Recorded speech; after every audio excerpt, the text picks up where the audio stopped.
analizando la evolución de la campaña, de la realidad política, esta vez con una mirada nacional. Para eso estamos en comunicación vía Zoom con Marcos Novaro, sociólogo y analista político, uno de los más reconocidos. No sé si nos escuchás, Marcos, ¿estás ahí? Bien. Bueno, muchas gracias por esta conexión con Voz y Voto.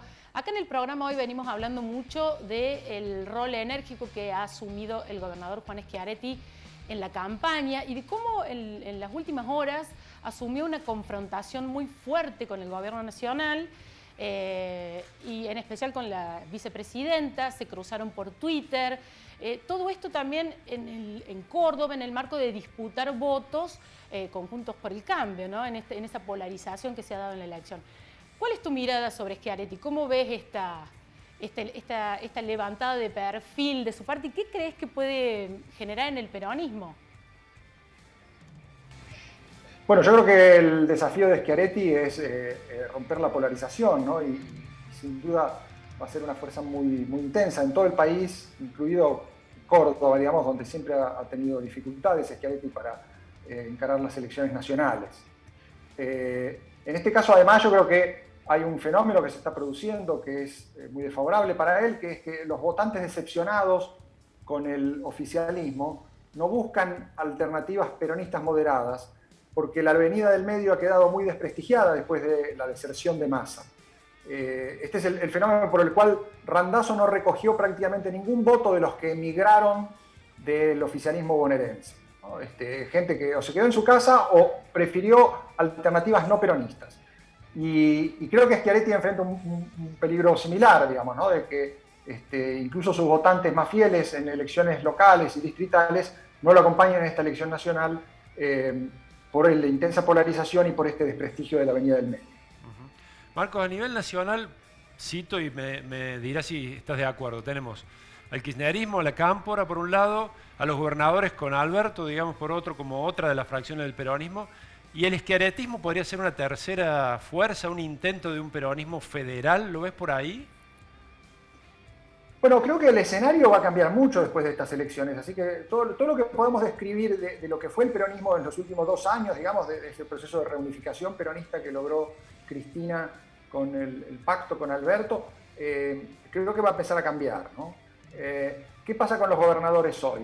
En general, yo creo que los gobernadores no son una unidad, digamos, no diría, son un archipiélago. Cada quien atiende a su juego.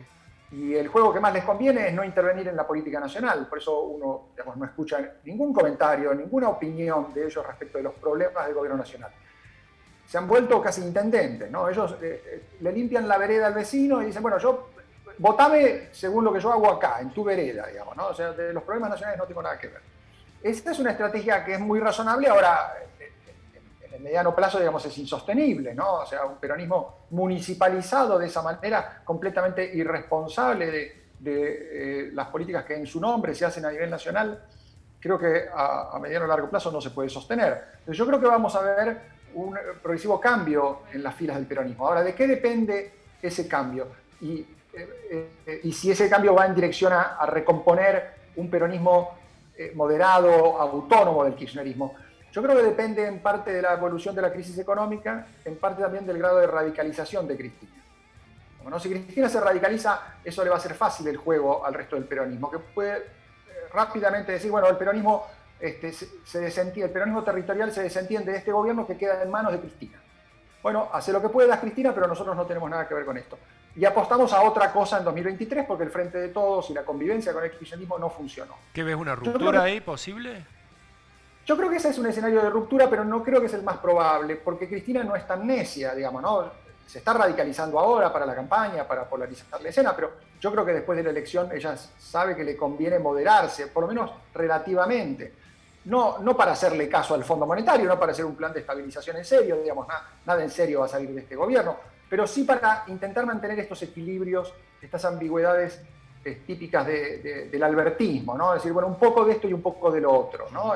Negociamos con el fondo, pero al mismo tiempo lo maltratamos, lo insultamos, le echamos la culpa de todos los males del país.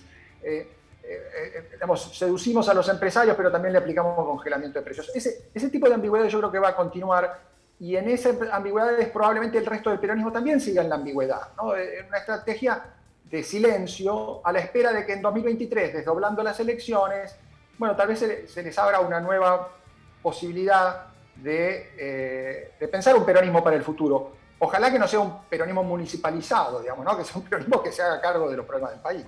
Pero por esa descripción que haces entonces en la poselección y sobre todo el camino de estos 2 años que nos faltan hacia 2023, ¿no ves un escenario como de abismo, digamos, en la política? Porque uno escucha estas cuestiones ahora, el golpe blando o el planteo de la discusión en relación a la presidencia de la Cámara de Diputados, si cambia la relación de fuerza. ¿Vos crees que en estos equilibrios en tensión, de alguna manera, el sistema institucional va a transitar bien estos 2 años que quedan?